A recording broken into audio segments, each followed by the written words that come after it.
The file you are about to hear has been thoroughly scrutinized by the Ethics Committee and approved by the O5 Council for release to trusted associates of the Foundation. This is SCP Unredacted.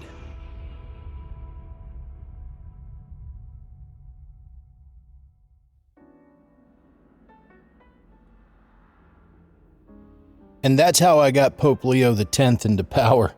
Anseal laughed and downed his 7th glass of blood wine, having moved on from his bottles of Babylon's Orchard hard cider. Sheldon, more than a little tipsy, couldn't help but match Anseal's laugh. You've had a real storied career, haven't you, Anseal? Like you wouldn't believe. Anseal's sunglasses were off and sat neatly folded in front of him. He rested his head on his hand and looked at Sheldon with eyes drowning in affection. I'm happy that I met you, Sheldon. You really are special. You know that? Sheldon could not help but blush, looking away, bashfully, before downing his last bottle of cider. Thank you, Anseal. I'm happy that we got to know each other a bit better. Oh, Sheldon, was all Anseal could say as he sighed dreamily.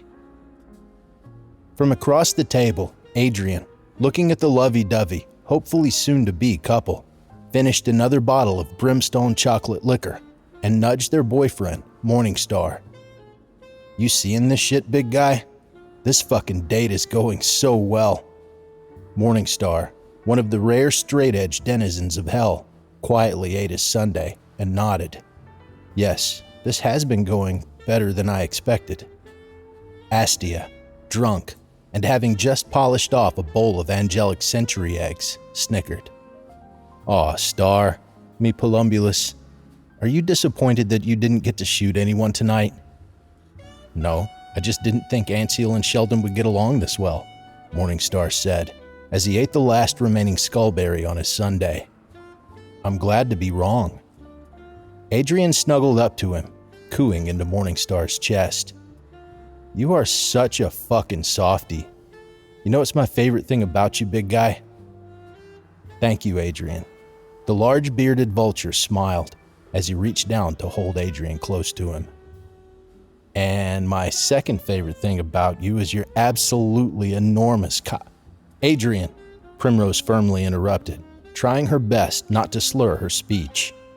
This is a high-class restaurant. Let us show some decorum here. The paralegal imp scoffed. Aw, come on. I mean, look at those two over there. They're practically moments away from fucking.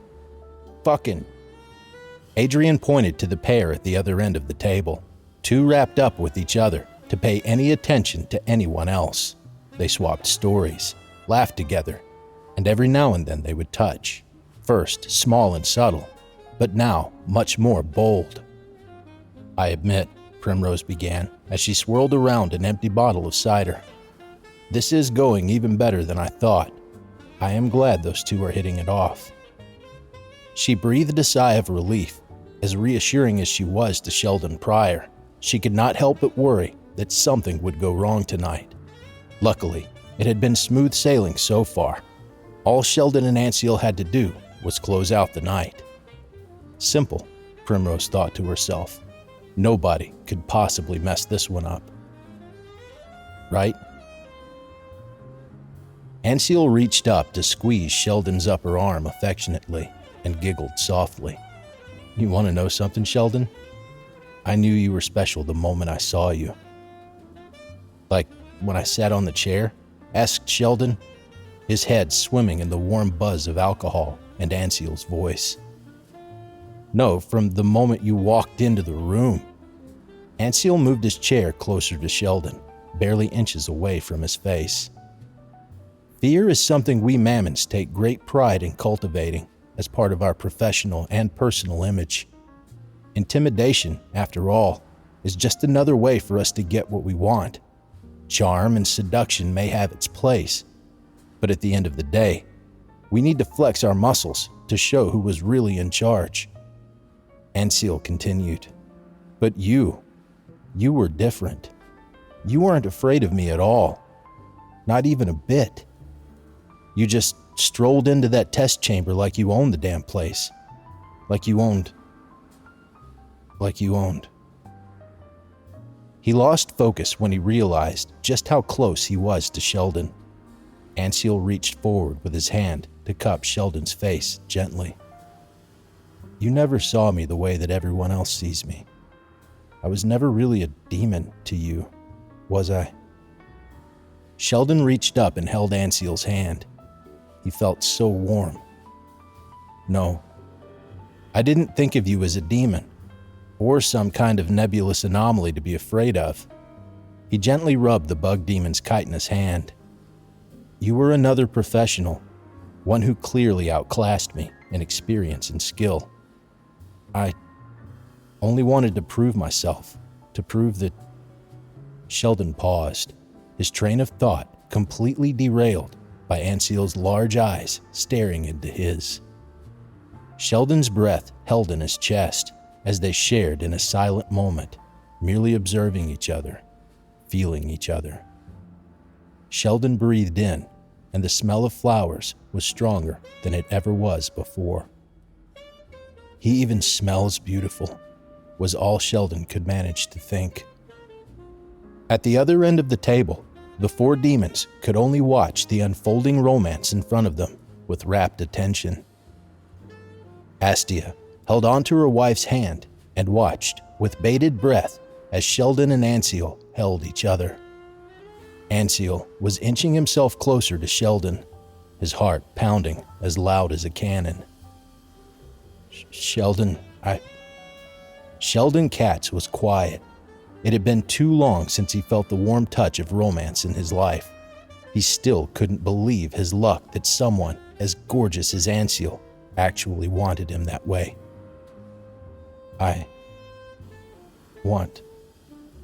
Anseal was so close now, their lips almost touching. Sheldon wanted to reach out, to embrace Anseal against him, to feel his warm demonic body pressed against his own. Sheldon was trembling. He closed his eyes and leaned forward, his lips open, and... I want you to join Mammon Industries. Silence. At the other end of the table, the four other demons watching this were as stunned as Sheldon Katz was, their mouths agape and their eyes wide. What? Was all Sheldon could mutter. I told you this before, Sheldon, when we first met in that chamber, Anseal continued. You're too good to be wasting your time with these frightened apes, jumping at shadows. Mammon Industries. That is your true home, Sheldon. That is your true potential. That is your true chance at real power. Sheldon pulled his hand away from Anseal's and sat up straight. His face hardened as he processed what his supposed lover had just said. Of course, he thought to himself. I was so stupid. Anseal, was this always just about business from the beginning? What? No, well, yes, but... Anseal was panicked now, tripping over his own words. Sheldon's brow furrowed as he felt anger stabbing its way into his heart. Anseal, was any of this real? Was all of this just some ploy for you to con me out of my soul? Con you, Anseal said, eyes open with shock. I've never attempted to deceive you before. I told you, Sheldon, I was being honest. I told you before. I hold a lot of professional admiration for you. Silence again. Sheldon could do nothing but stare at Anseal. Professional admiration? Sheldon finally said in utter disbelief.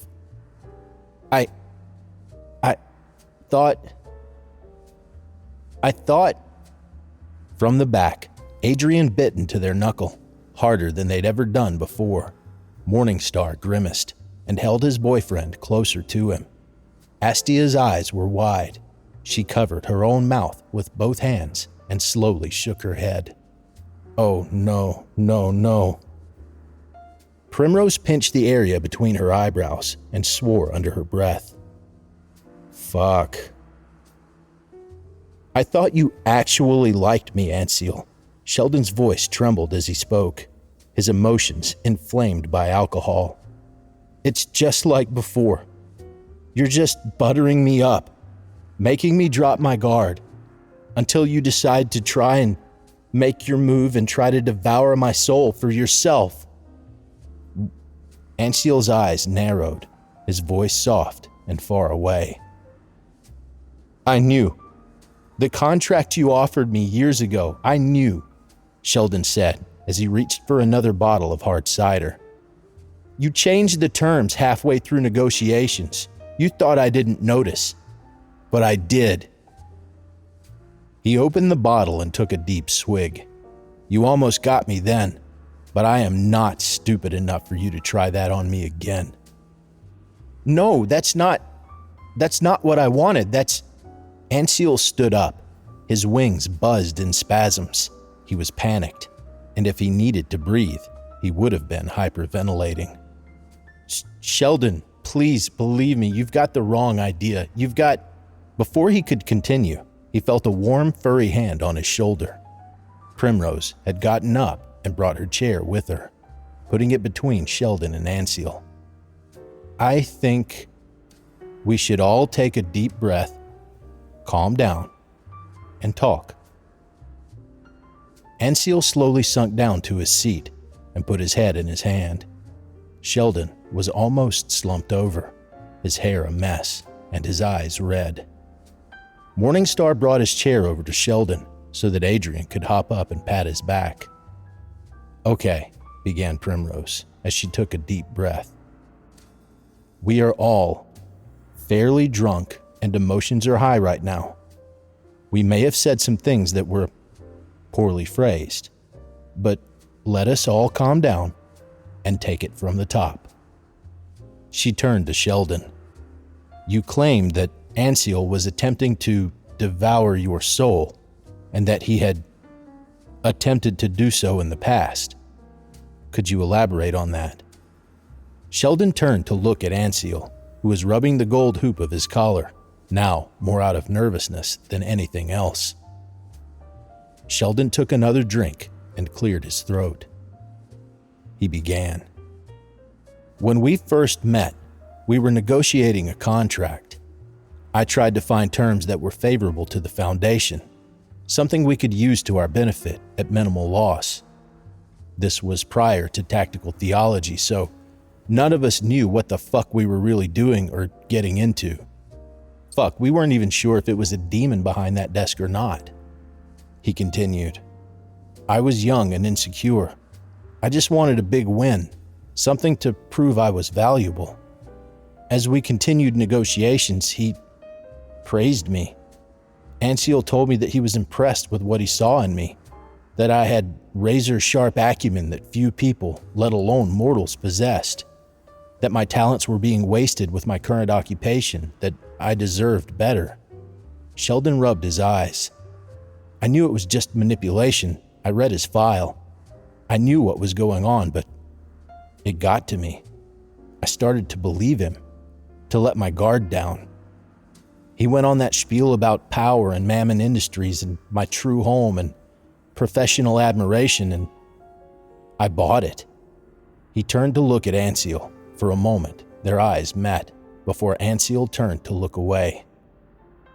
I told him I would consider it, so we negotiated a new contract, one for my employment at Mammon Industries. As time went on and we kept writing and amending the contract, I realized something wasn't right.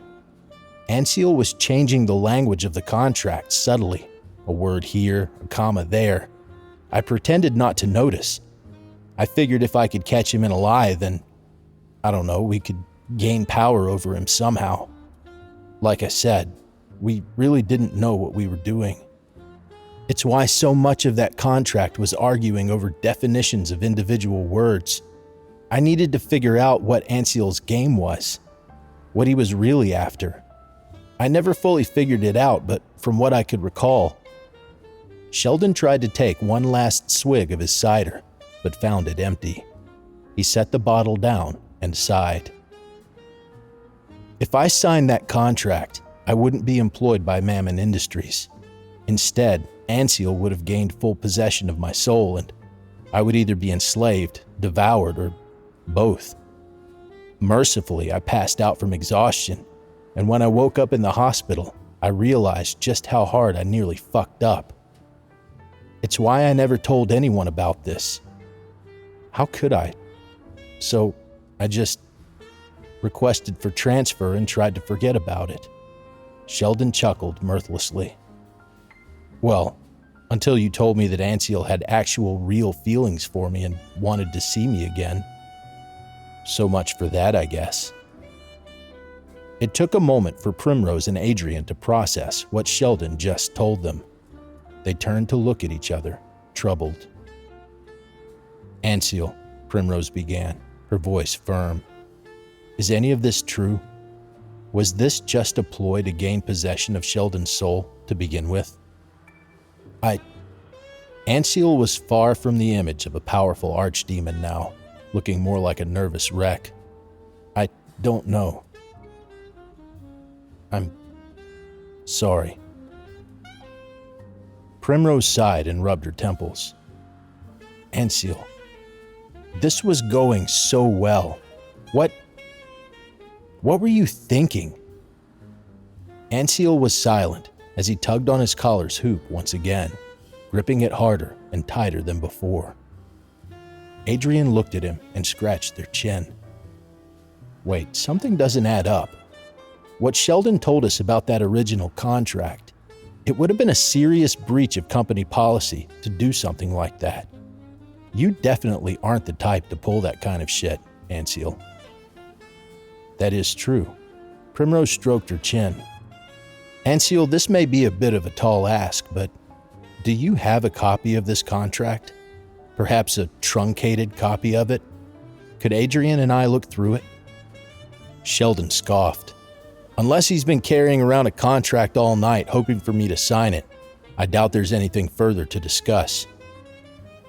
Anseal was silent with an unreadable expression. Without a word, he reached into his inner jacket and pulled out a contract folder, bound in red, smooth leather. Sheldon could only stare in disbelief as Anseal slid it over to Primrose and Adrian. Thank you, Anseal. Primrose turned over to her human friend. I truly do apologize for all of this, Sheldon. Give us a few minutes to look through this, and if it's as you said, we will leave. Immediately. Sheldon only nodded quietly. He suddenly felt tired and more drunk than he realized. He let Primrose and Adrian work through the contract as he sat facing away from Anseal. He heard 2 sets of footsteps approach him, and a moment later felt Astia's hand gently run through his messy hair. It's all right, mi Caprula. Like we promised, no harm will come to you from anyone. Morningstar stood next to him, his arms folded and ready to reach for his rifle. Yes, should Primrose give us the signal, we will transport you swiftly back to your world. Your safety is paramount to us, Sheldon. Thanks, you two. As much as Sheldon felt thankful that he had 2 extraordinarily powerful demons as his backup, the thought of the both of them fighting Anseal, that they might hurt him, made his stomach churn. He watched as Primrose and Adrian looked over Anseal's contract. They examined it carefully. Primrose passing pages over to her paralegal to inspect with her. Sheldon could not help but notice occasional moments in which both of them simply looked at a page completely dumbfounded and confused. Minutes later, it was over. Primrose folded the rest of the contract back into its folder and placed her hands on top of it. She gave her paralegal imp one last look before taking a deep breath and turning to Sheldon. Okay, so, she began. First of all, yes, you were correct to say that there was something wrong with this contract, but it is not quite what you may think. Sheldon squinted his sore eyes at Primrose. What do you mean? For starters, Adrian continued, We don't know what the fuck this is, and this definitely wouldn't hold up in court. Not for a fucking second. We're actually kind of shocked Anseal wrote something like this. This isn't his usual quality of work at all. Primrose nodded in agreement. This is not like any contract you would normally sign with the Mammons. From what I could tell, Anseal wasn't trying to devour your soul or steal it. In fact, you wouldn't be selling your soul at all to him or to Mammon Industries. I wouldn't? No. Primrose chose her next words carefully. At some point in the contract, all mentions of Mammon Industries stop. In addition to that, most of the transactional language of these sorts of contracts stops, instead becoming more about an exchange. You would be giving your soul over to Anseal specifically. Adrian took the contract from Primrose and held it under their arm. With wording so vague that the person exchanging their souls could either be you or Anseal, or both of you, which would make this contract, technically speaking, a marriage proposal, Primrose finished. Though, to your credit, with how it is worded, it could also be easily interpreted as you becoming his slave, or a business partner, or an adopted relative, and so on. The demon lawyer sighed and closed her eyes tight. Attempting to untangle all of that while drunk may have been the hardest moment in my legal career. I am very tired. Sheldon stared at his demon colleague and her paralegal familiar. He was expecting them to start laughing, to tell him it was a joke. Instead, they remained silent and groaned in drunken exhaustion. Any possible anger left inside him had faded, quickly replaced instead by confusion. He turned to look at his date and found him covering his face with both hands. His wings were once again buzzing hard, and from what little Anseal's face he could see, it was near peach pink. "Anseal," Sheldon finally said, his expression and voice soft. What is it that you want?" Anseal tried to speak, to explain himself, that this was just a big mistake. But as he opened his mandibles to speak, he found no words, no voice. Emotional turmoil rendered him mute. Adrian sighed, stood up, and walked over to him. "Anseal, Moneybugs, listen to me." The usual cheeky smile was gone from the imp's face, replaced now by a stern expression. "I know figuring out your own emotions isn't your strong suit. The Mammons don't pay you for that kind of shit. But I'm telling you, right now, that you have to do it. This is your one last chance to unfuck this whole situation." They placed the red leather folder on the table in front of Anseal. "You don't want to spend the holidays alone again, do you?"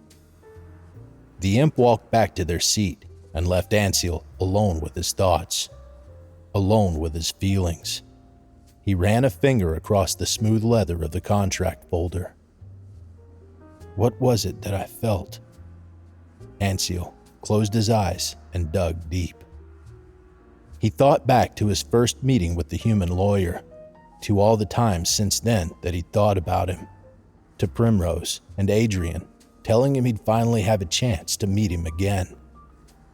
He thought back to the date, to seeing Sheldon for the first time in years, to being near him, to hearing his laugh, to seeing his smile, to feeling his warmth.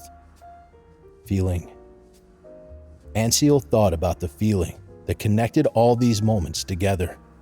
He walked through each one and gently tasted it. It was as sweet as fresh nectar and felt like the gentle flutter of wings in his chest. It was a lightness, not so much as the lack of weight, as it was the relieving of a massive burden he didn't know was there. A bright sparkle and pop that had his heart singing. He had never felt this way before, not for anything or anyone. No one ever came close.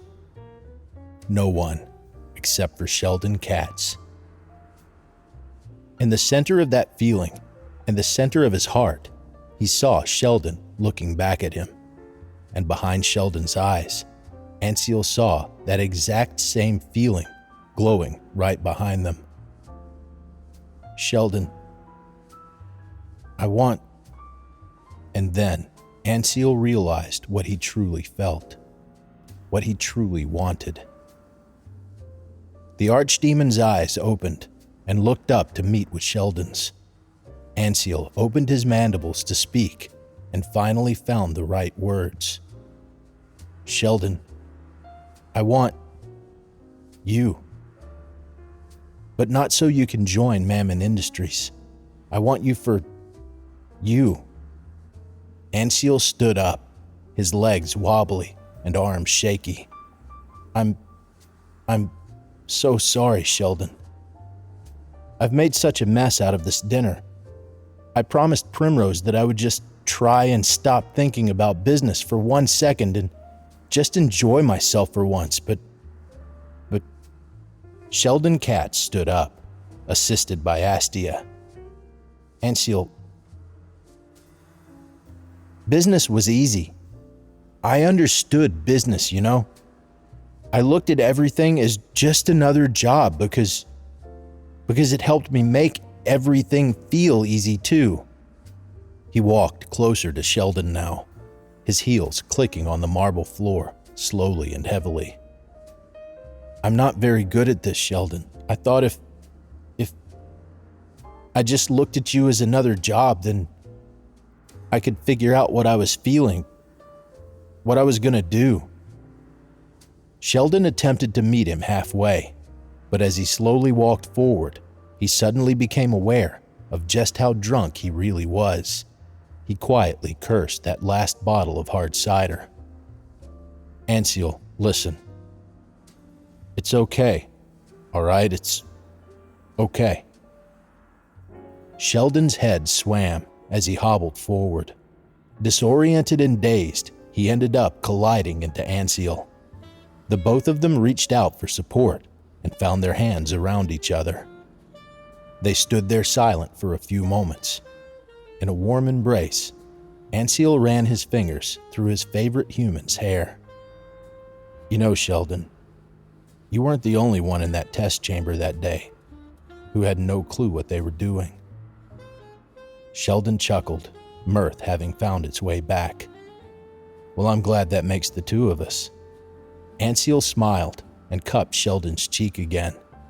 I think I understand better what I was feeling then, when we first met. Anseal continued. I wasn't lying, you know. It wasn't manipulation. I really did mean everything I said then. You really are one of a kind. So intelligent, so brave, so sharp. I wanted you then, but didn't understand how I wanted you. I thought maybe I just wanted to recruit you into the company. Anseal held on to his human lover's head like he would a precious gemstone.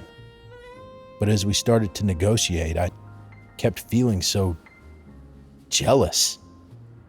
I didn't want someone else to own your soul, not the Mammons, not your foundation, not God, no one. No one except for me. Anseal's voice was only a whisper as he uttered that last word. The demon reached out for his human's hand and held it tightly. More than that, more than any other desire, more than my own desire to possess you, was Anseal's hand trembled as he held on to Sheldon's. He brought it close to his chest, up to his neck, and looped Sheldon's fingers through the gold hoop of his leather collar. Sheldon, I want you to Anseal. I want you to own me. Silence again. Heavier than anything that ever came before, Sheldon looked at Anziel, his fingers still hanging on to his collar. Anziel only sighed and attempted to blink the slowly welling tears in his eyes. I shouldn't. I'm sorry, we can just stop here and... No. Sheldon gripped onto the gold hoop of Anziel's collar tighter. I don't want us to stop here. Anziel's eyes were wide open, tears falling freely. What? Nobody has ever wanted me as much as you wanted me, Anziel. With his free hand, Sheldon reached up and held the back of his lover's head. Thank you. Before he could react, he felt a hard tug on his collar as Sheldon pulled him toward himself. Their lips were pressed together as Sheldon held Anziel as close as he could. The demon slowly closed his eyes as he melted into the kiss, and gently trailing his hands all over his human, his property, his treasure, his owner. Primrose and Adrian could not help but breathe a final sigh of relief as they saw the two lovers finally reached each other. Astia shook and sniffed, misty-eyed. Oh, this is just too precious. Morningstar sat down, finally relaxed. Yes, I'm happy no one had to die today. I am just glad this night has a happy ending, said Primrose, slumped over and nearly falling out of her seat.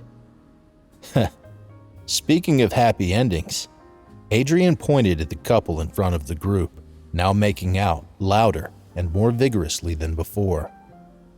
Should we, break this up or... Oh, come now, Adrian, Astia said.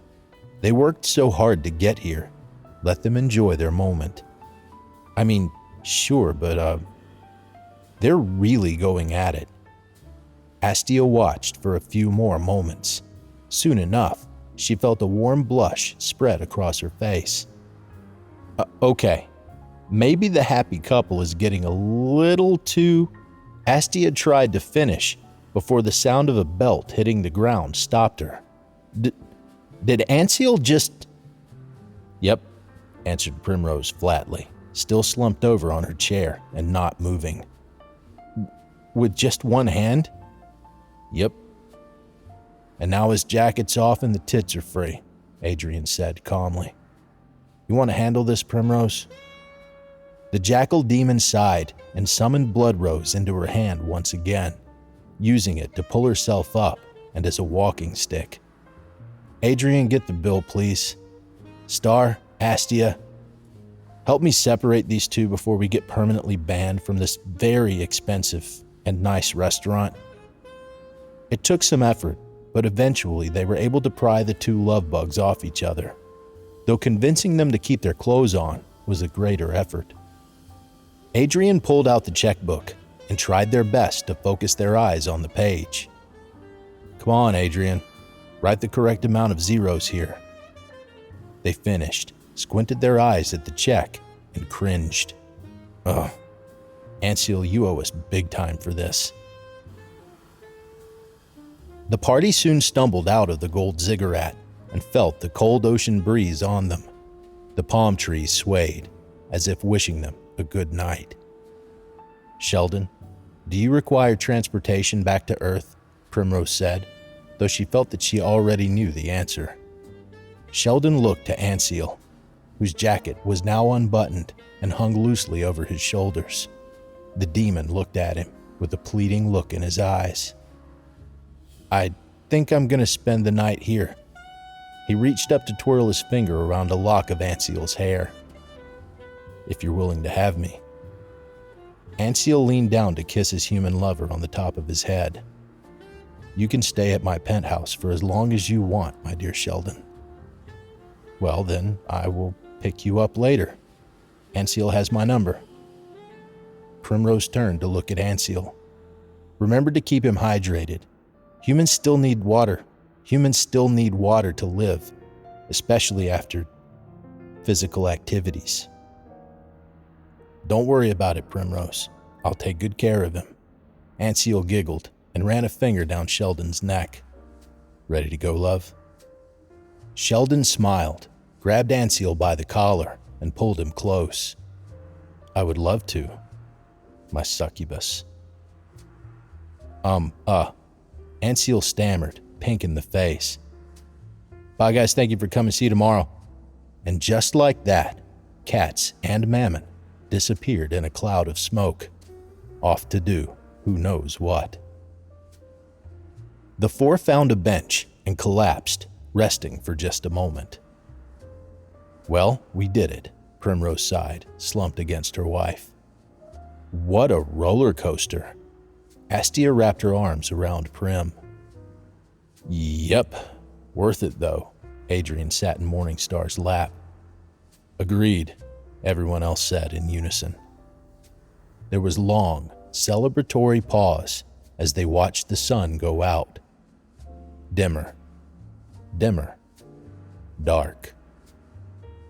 The nighttime sky would be a treat for Sheldon to enjoy after their planned activities. After a minute, Morningstar broke the silence. I have a question, he said, looking at Adrian. Yeah, they replied. What's a himbo? What? Earlier tonight, you called me a himbo. I thought it was some species of bird, but you already know I'm a bearded vulture, so it couldn't be that. Another pregnant pause. Adrian didn't shift their gaze. They didn't blink. Hey, Prim. Yes, she answered. I'm gonna fuck the shit out of your brother. Primrose opened her mouth to say something before she stopped, leaned back on the bench, and exhaled slowly. Cool. Have fun. Wait, you didn't answer my question. Morningstar was cut off by Adrian jumping into his arms and pulling him into a kiss before they both disappeared in a flash of fire. Nothing left but a few sparks. Are you tired, Mia Rosa? I don't blame you. Still, it was a better first date than what we went through. Oh, I do not know about that.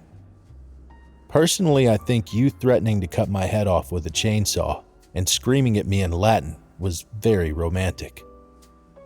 I couldn't help it. I was raised Catholic. Astia giggled.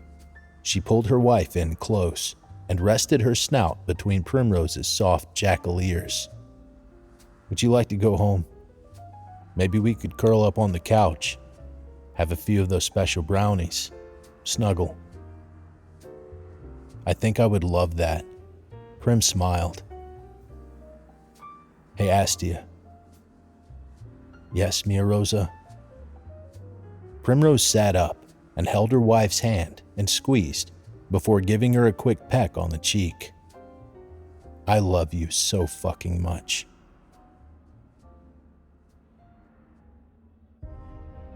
Thank you for listening.